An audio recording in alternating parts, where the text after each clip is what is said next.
छत्तीसगढ़ के बहुचर्चित शराब घोटाले की कार्रवाई को आगे बढ़ाते हुए राज्य के आर्थिक अपराध अन्वेषण और साथ में शाखा ने बिलासपुर की वेलकम डिस्टिलरी और मुंगेली की भाटिया वाइन्स डिस्टिलरी पर शिकंजा कसते हुए कुल 16 ट्रकों को जब्त कर लिया है। इन वाहनों से ही सभी सरकारी दुकानों में अवैध शराब का परिवहन किया जाता था।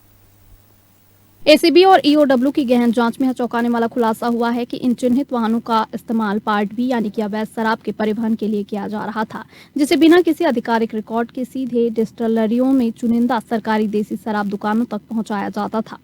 जांच अधिकारियों के अनुसार इस पूरे सिंडिकेट को चलाने के लिए डिस्टिलरी मालिकों ने अपनी कंपनियों, भरोसेमंद कर्मचारियों और खास कारोबारियों के नाम पर वाहन खरीदे हुए थे ताकि अवैध नेटवर्क को सुरक्षित रखा जा सके। गवाहों के बयानों पर साक्ष्यों के आधार पर यह भी सामने आया है कि इस काले कारोबार के लिए कुछ विशेष गाड़ियों का बार बार इस्तेमाल किया जाता था, जिनकी पहचान कर अब उन्हें पुलिस कस्टडी में ले लिया गया है।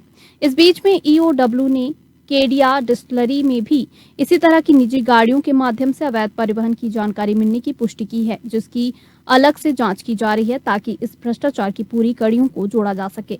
वो कहते हैं हाथ कंगन को आरसी क्या और पढ़े लिखों को फारसी क्या। यह पूरा मामला छत्तीसगढ़ प्रदेश से जुड़ा एक बड़े मुद्दे को है, जहां शराब घोटाले में पूर्ववर्ती सरकार द्वारा जो मुहिम छेड़ी गई थी, शराब घोटाले की जांच की गई थी, उस पर एक बड़ी कार्रवाई सामने आई है, जहां कल 16 ट्रक को जब्त किया गया है ईओडब्ल्यू द्वारा।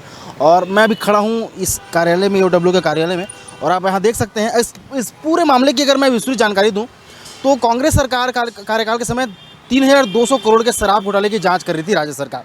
इसमें सोमवार को बड़ी कार्रवाई हुई, जिसमें 16 गाड़ियों को जब्त किया गया है। ये सभी गाड़ियां अवैध शराब की परिवहन में इस्तेमाल हो रही थी। ये वाहन बिलासपुर के वेलकम डिस्ट्रिक्ट और मुंगेली से भाटिया वाइन्स डिस्टिलरी से जुड़े हुए थे।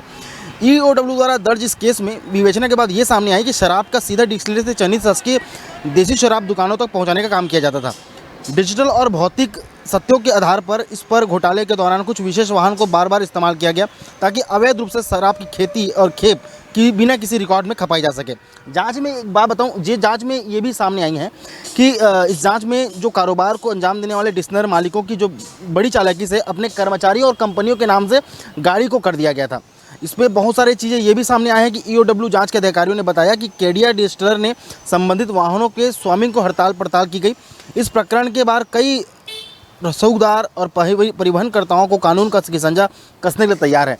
यह पूरा मामला राजधानी और बिलासपुर से जुड़ा हुआ है, क्योंकि जो गाड़ियां जब्त है उस पर ईओडब्ल्यू ने एक प्रेस विज्ञप्ति भी जारी की है, जिसमें गाड़ियों का नाम और उसका फ़ोटो दिया गया है। साथ ही जो भी कार्रवाई इस पर ईओडब्ल्यू करती है उसे पल पल तक की खबर ग्रैंड न्यूज़ आप तक पहुंचाएगा, क्योंकि एक बड़ा मामला था छत्तीसगढ़ में जो शराब घोटाला हुआ, उसे पूरा देश दुनिया जानता है।